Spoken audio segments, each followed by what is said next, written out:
So yung iba, higpitin na lang pag ilalagay na.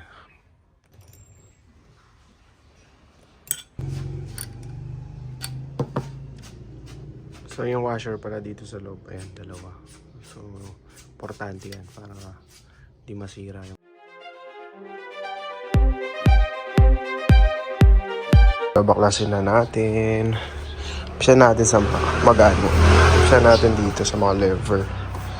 Tapos isusunod natin tong footrest. Kabilaan yan. Then yung pipe. Wait, doon tayo sa kabila. Yan. Tapos yung pipe.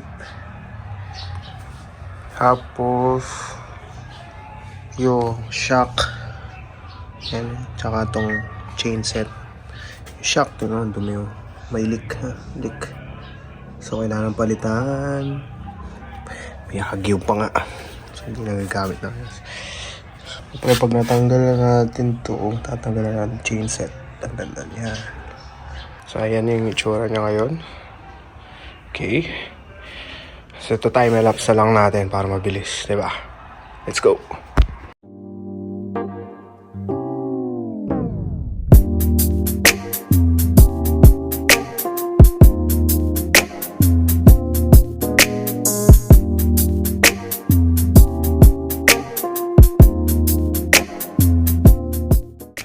So yun, tinanggal ko muna yung head niya kasi hindi ko matatanggal yung bolt dito.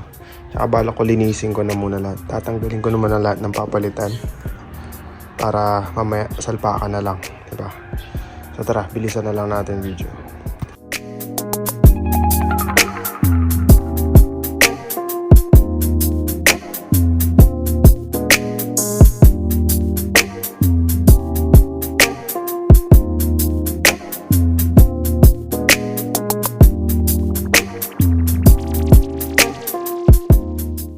Ayan, tanggal ko na yung shifter, passenger footrest, left and right yan. Tanggal na, kabilaan. Dumi. Ito pa pala, extension. Sige, tatanggalin natin yan. Next natin is itong chain set. Right, lapit na.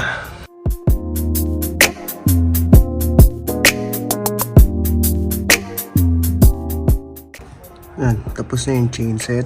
So ito na lang.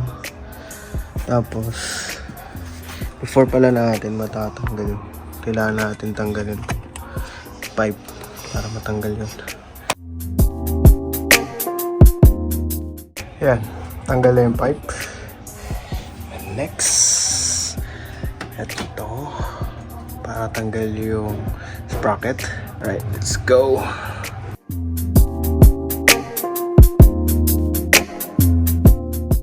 Natanggal na natin yung gulong at saka chain set. So natanggalin na natin to shock. Let's go.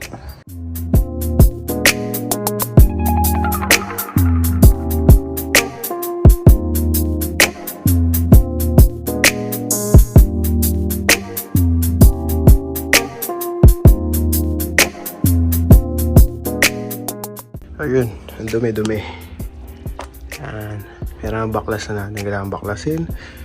So bago natin lalagay yung mga bagong parts, lilinisin muna natin. Semi-dry clean lang gagawin natin. Yan. Let's go.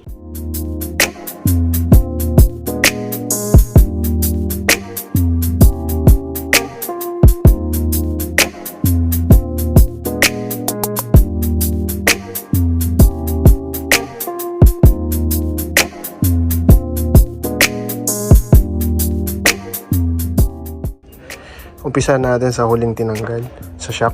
So, ilalagay na natin to shock. Let's go.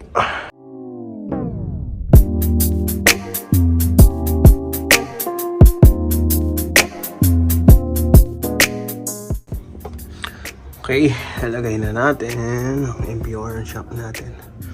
Ayan. So may arrow siya. Susundin natin arrow going up.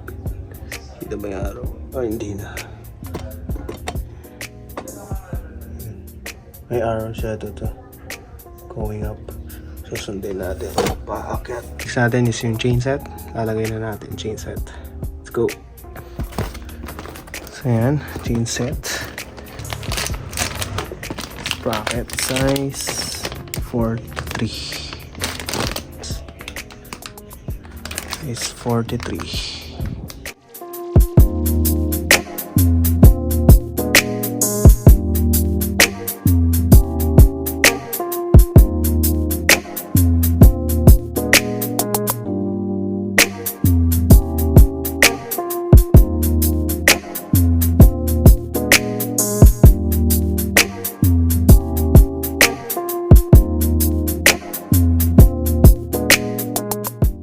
Okay, update. Ilagay na natin chain set tsaka tong shock. So balik muna natin yung fairing side by side. Then punta tayo sa harap yung lever naman.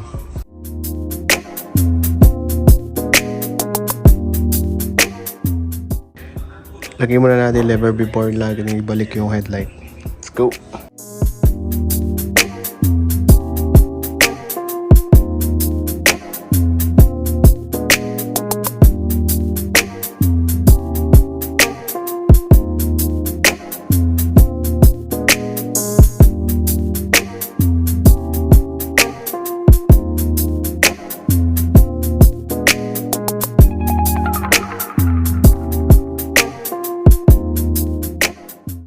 I-drain na din natin yung coolant. So papalitan natin yung coolant na radiator tsaka yung sa reservoir.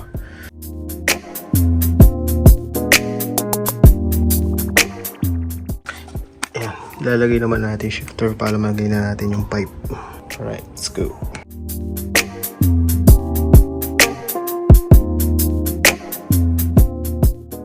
Ayun mga kabe, tapos na siya. Ayan. Lagay ko na yung pipe and shifter, left and right. Hindi ko na video last time kasi ginabi na. Inabutan na ng gabi. Hindi na magkita sa video. So, tinanggal ko na lang. Papakita ko na lang na nakalagay na.